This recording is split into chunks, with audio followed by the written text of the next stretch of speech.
नमस्कार दोस्तों, आपके अपने मनुस्मृति चैनल पर आपका स्वागत है। आइए अपन अपना टॉपिक शुरू करते हैं। व्याकरण परिचय। व्याकरण परिचय में अपन ने 2 क्लासें पढ़ ली थी। आज अपन व्याकरण परिचय की रखेंगे मैराथन क्लास, और ये मैराथन क्लास अपने लिए बहुत इम्पोर्टेंट क्लास है, क्योंकि जिन बच्चों ने वो एक एक करके क्लासें नहीं ली हैं वो बच्चे इस एक क्लास को ही देखना और इस क्लास को अच्छे से पढ़ना। कुछ समझ ना आए तो पूछना। ये क्लास आपके लिए बहुत लाभदायक है। आइए अपन अपना टॉपिक एक बार शुरू करते हैं। व्याकरण परिचय। व्याकरण परिचय की अपन मेन पॉइंट को देख लेते हैं। व्याकरण परिचय की मैराथन क्लास है ये, इसमें मेन चीजों को एक बार रिपीट कर लेते हैं। अपन पढ़ रहे थे व्याकरण परिचय। व्याकरण परिचय। व्याकरण परिचय। व्याकरण शब्द में वी और आंग 2 उपसर्ग होते हैं और डुक्रय धातु होती है और ल्युट प्रत्यय होता है। वी और आंग 2 उपसर्ग होते हैं, डुक्रय धातु होती है और ल्युट प्रत्यय होता है। लुट प्रत्यय में यू शेष रहता है। लुट प्रत्यय का यू शेष रहता है और युओर नाकौ सूत्र से, ये सूत्र है युओर नाकौ सूत्र। युओर नाकौ सूत्र से इस यू के स्थान पर अन हो जाता है, इसलिए लुट प्रत्यय का अन शेष रहता है। अपना शब्द बनता है व्याकरण। लुट प्रत्यय से बनने वाला शब्द नपुंसकलिंग होता है, इसलिए अपना व्याकरण शब्द भी कैसा है? नपुंसकलिंग। व्याकरण शब्द भी कैसा है? नपुंसकलिंग। व्याकरण के बगैर हम किसी भी भाषा को पढ़ नहीं सकते हैं। व्याकरण है जो भाषा का प्राण तत्व होता है, भाषा का अभिन्न अंग होता है। व्याकरण के बगैर हम किसी भी भाषा को जान नहीं सकते हैं। व्याकरण के सहारे से हम छोटी से छोटी कमियों को खोज सकते हैं। ठीक है। और व्याकरण जो अपन पढ़ रहे थे पिछली क्लासों में अपन ने पढ़ लिया था। आज अपन मेन चीजों को एक बार से देख लेते हैं कि एक बार ये मैराथन क्लास हो जाए। इस क्लास को आप ज्यादा से ज्यादा शेयर करना और इस क्लास को जरूर पढ़ना। देखना आपको कितना फायदा होता है इस क्लास को लेने से। ठीक है। अब अपना जो अपन पढ़ रहे थे व्याकरण में कौन सा लिंग है? नपुंसकलिंग। ठीक है। व्याकरण की जो परिभाषाएं हैं, परिभाषाओं में से हर एग्जाम में चाहे फर्स्ट ग्रेड हो, चाहे सेकंड ग्रेड हो, चाहे थर्ड ग्रेड हो, एक क्वेश्चन पूछा जाता है। परिभाषाएं कितनी है? अपने व्याकरण के टॉपिक में कुल 4 परिभाषाएं हैं, इंपोर्टेंट है। तो पहली परिभाषा है पाणिनि के अनुसार। पाणिनि के अनुसार। पाणिनि ने कौन सी परिभाषा दी है व्याकरण की? पाणिनि के अनुसार परिभाषा है व्याक्रियन्ते। व्याक्रियन्ते व्युत्पादन्ते। व्याक्रियन्ते व्युत्पादन्ते शब्दाः अनेन इति व्याकरणम्। अनेन इति व्याकरणम्।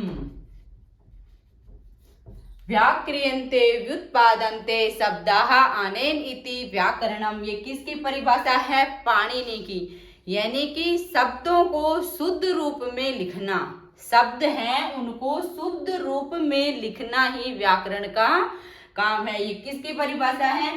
पाणिनि की। ये बहुत ही इंपॉर्टेंट परिभाषा है और ये 2018 फर्स्ट ग्रेड में ये परिभाषा पूछी गई थी। ठीक है। तो ये परिभाषाएं 4 परिभाषाएं हैं, इसमें इनको याद रखना जरूरी है। अगली परिभाषा है अपनी पतंजलि के अनुसार।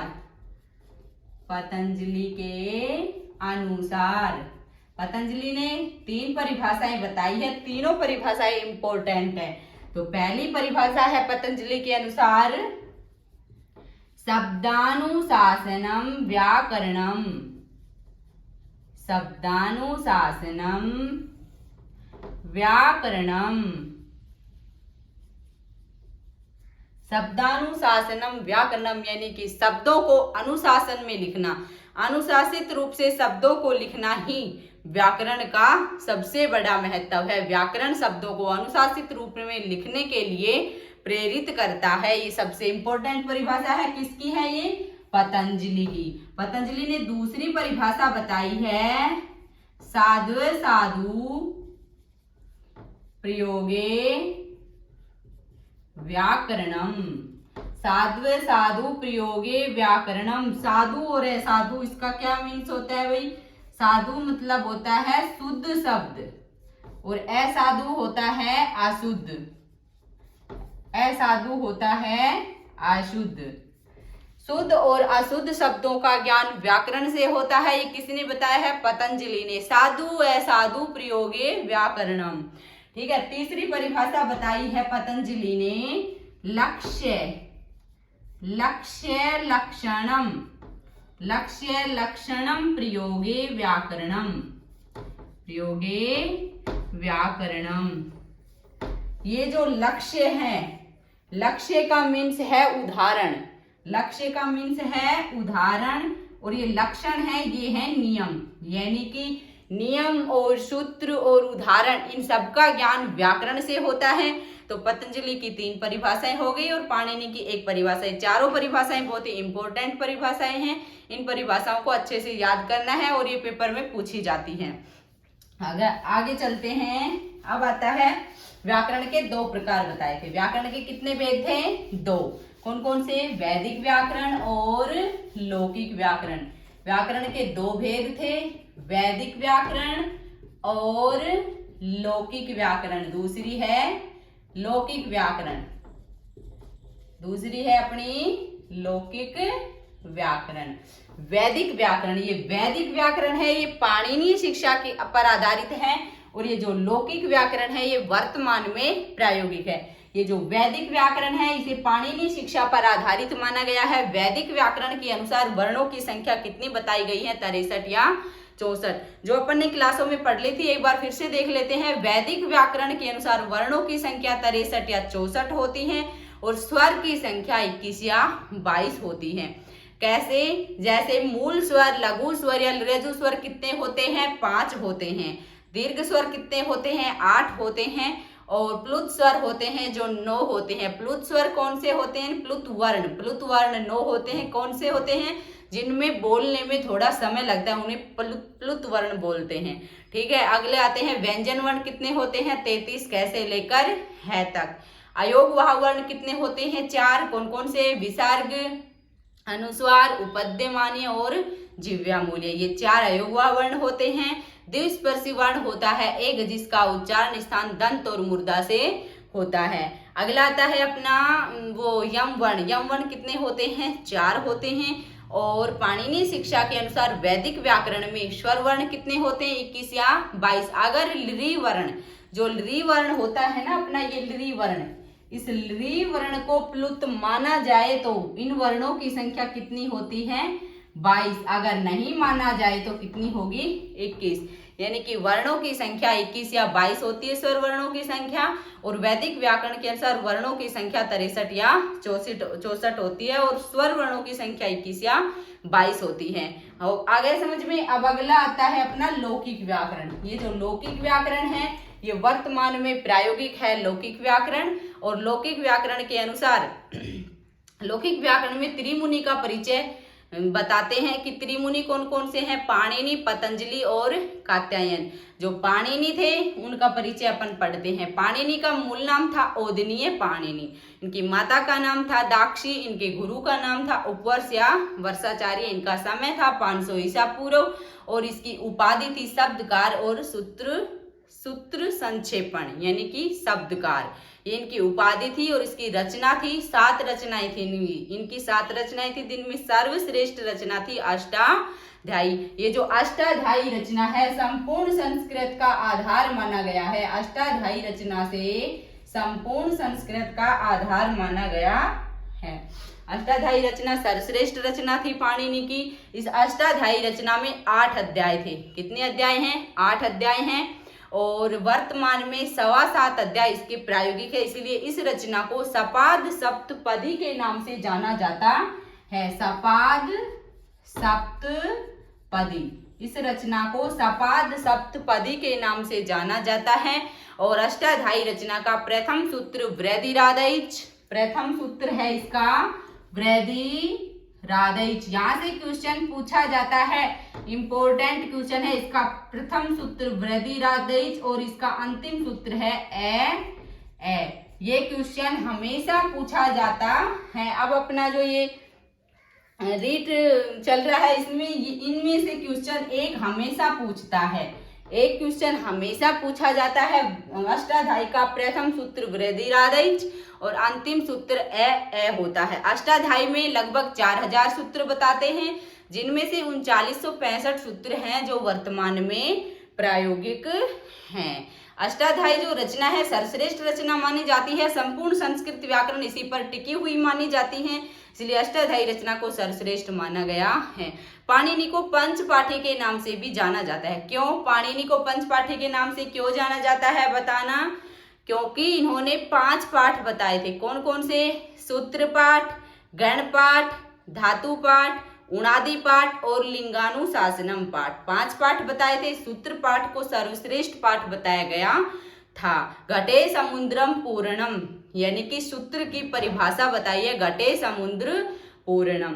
पाणिनि को पंचपाठी के नाम से भी जाना जाता है। अब पाणिनि की रचना अष्टाध्यायी के सूत्रों में परिवर्तन, परिवर्धन और संशोधन के लिए कात्यायन आते हैं। कात्यायन बताते हैं कि पाणिनि ने बहुत सारी गलतियां बताई है, कमियां बताई है, उनमें संशोधन करने के लिए कौन आते हैं?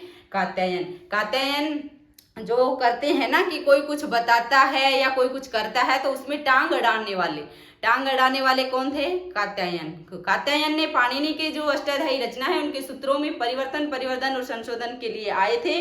तो इन्होंने, कात्यायन का मूल नाम था वररुचि। ये वररुचि नाम जो है कात्यायन का, ये हर बार एग्जाम में पूछा जाता है। कात्यायन का मूल नाम, इसका मूल नाम था वररुचि। ये हर एग्जाम में पूछा जाता है क्योंकि ये नाम इसके नाम से मैच ही नहीं कर रहा। जैसे पाणिनि है, पाणिनि का मूल नाम है ओदनीय पाणिनि, ये तो है, लेकिन इसका नाम तो इससे मैच ही नहीं कर रहा। तो ये हर बार हर एग्जाम में पूछा जाता है। इसका मूल नाम था वररुचि, इसके गुरु का नाम था पाणिनि। अगर पाणिनि ऑप्शन में ना मिले तो उपवास। इसका समय था 400 ईसा पूर्व और इसकी उपाधि थी इसकी वार्तिककार और इसकी रचना थी वार्तिक माला। इन्होंने इसका सबसे